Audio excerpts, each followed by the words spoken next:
Sebuah mimpi menjadi seorang desain, dan itu memang cita-citaku.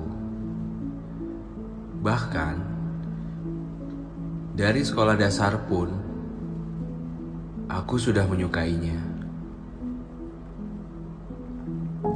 Terbukti dari kecil pun menggambar adalah kerjaanku. Sampai beranjak SMA dan kuliah semester pertama, tak jarang aku mendapatkan job dengan teman-temanku. Namun, dari semua kisah perjalanan hidupku, ada sepenggal kisah di luar nalar dan mengerikan bagiku. Salah satunya saat aku masih kuliah. Namaku Oga. Waktu itu aku dapat satu job, yaitu disuruh gambar denah rumah dengan bergaya klasik dan model rumah seperti model rumah zaman dulu, namun elegan, oleh salah satu teman omku. Waktu itu aku cukup bingung, karena yang biasa aku gambar desain rumah modern. Untungnya pada saat itu beliau memberikanku waktu yang cukup panjang,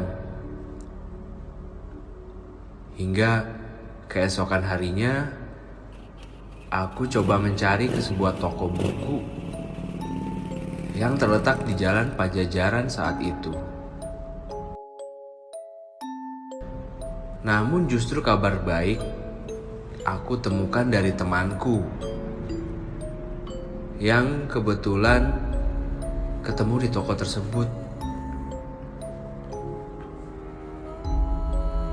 Dia Rina, yang rumahnya di salah satu pemukiman di Antapani. Ketika itu, Hai Ga. Rin, hai, apa kabar? Alhamdulillah baik Ga. Lagi ngapain di sini? Cari buku juga. Iya nih Rin, dari tadi aku keliling-keliling tuh nggak dapet. Emang kamu nyari buku apaan? Sebenarnya sih nyari majalah yang isinya gambar rumah gitu. Oh, emang buat apaan Ga? Kemarin tuh aku dapat job Rin, disuruh desain gambar rumah. Cuman orangnya pengen rumahnya tuh bergaya klasik. Kamu juga tahu kan, kalau aku suka ngedesainnya, bikin gambar desain rumah modern. Oh gitu. Kalau nggak salah di rumah aku ada deh. Serius Rin? Tolong dong. Nanti aku cari dulu ya. Nanti kalau aku udah nyampe rumah, aku langsung cari kok. Semoga ada ya Rin. Tapi terima kasih nih sebelumnya. Iya, nanti aku langsung kabarin kok kalau sudah ketemu. Oke, sip. Makasih ya. Ya, sama-sama. Dan di saat itu kami pun langsung berpamitan sambil menyalakan motor kami masing-masing. Dia pulang ke arah Antapani dan aku ke arah yang sebaliknya. Sore pun tiba. Setelah aku selesai sholat maghrib, aku berbaring di kamarku. Detak jam dinding menemaniku. Sambil asik mencari saluran radio favoritku. Hingga aku dikagetkan oleh bunyi telepon di rumahku. Yang ternyata itu telepon dari si Rina.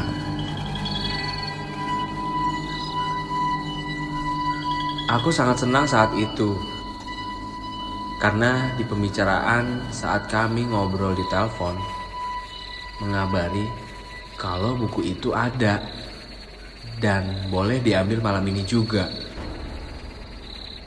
Waktu sudah menunjukkan jam 7 malam, dan aku segera bergegas berangkat ke rumahnya. Hingga tibalah aku di daerah Antapani. Dan aku mulai masuk ke sebuah gang. Yang gang itu dibatasi oleh pagar besi dan sudah tua. Jadi aku harus menyusuri gang itu agar bisa sampai ke rumahnya. Hingga tak selang lama akhirnya aku pun sampai. Aku turun dari motorku dan membuka pagar rumah itu, yang saat itu tak terkunci.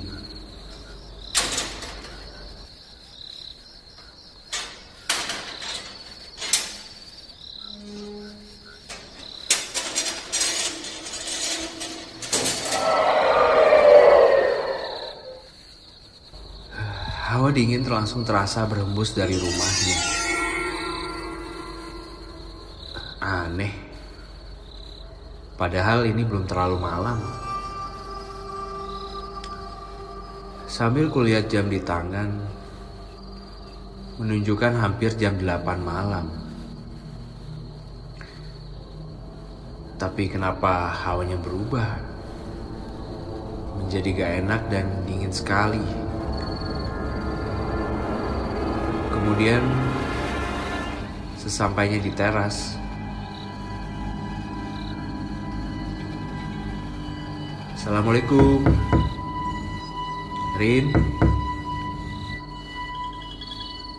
Rina. Assalamualaikum. Berkali-kali aku panggil dan tidak ada tanda-tanda orang di dalam. Bahkan sekali aku coba panggil lewat telepon dan tak ada jawaban sama sekali.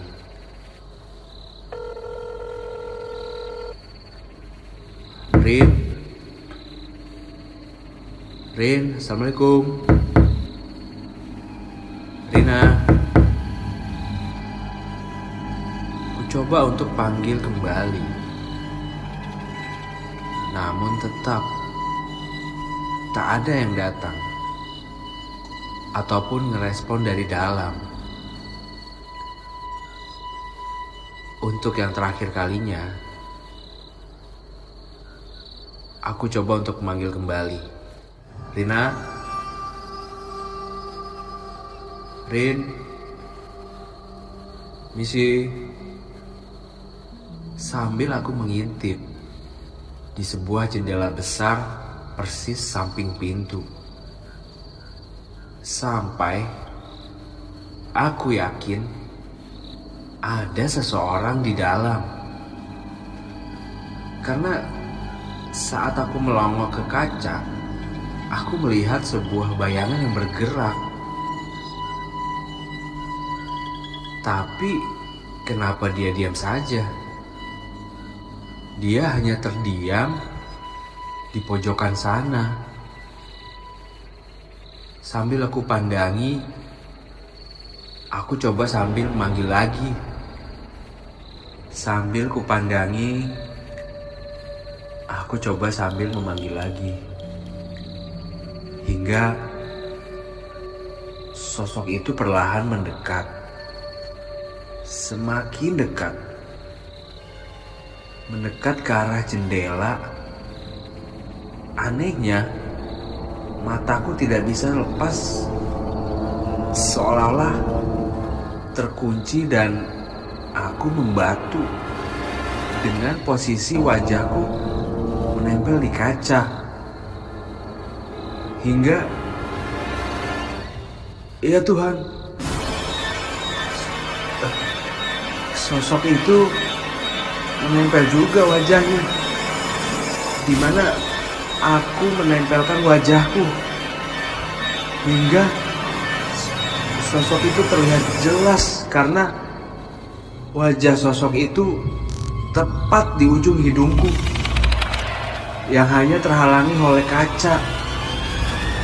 Dan saat aku lihat, dia bukan temanku. Wajahnya asing. Dengan begitu tajam dia melototiku. Kedua tangannya pun berlumuran darah. Dengan lidahnya yang begitu panjang, dia menjilati kaca seolah-olah menjilatiku. Saat itu aku gemetar hebat dengan posisi wajahku dan wajah sosok itu hanya terhalangi kaca. Terdengar samar-samar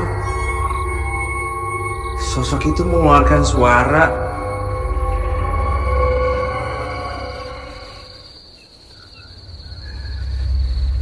Hingga akhirnya aku tak sadarkan diri.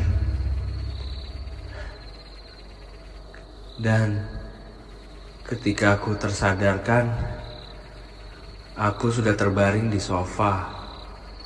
Ya, tepatnya di tengah ruang tamu temanku, si Rina. Yang katanya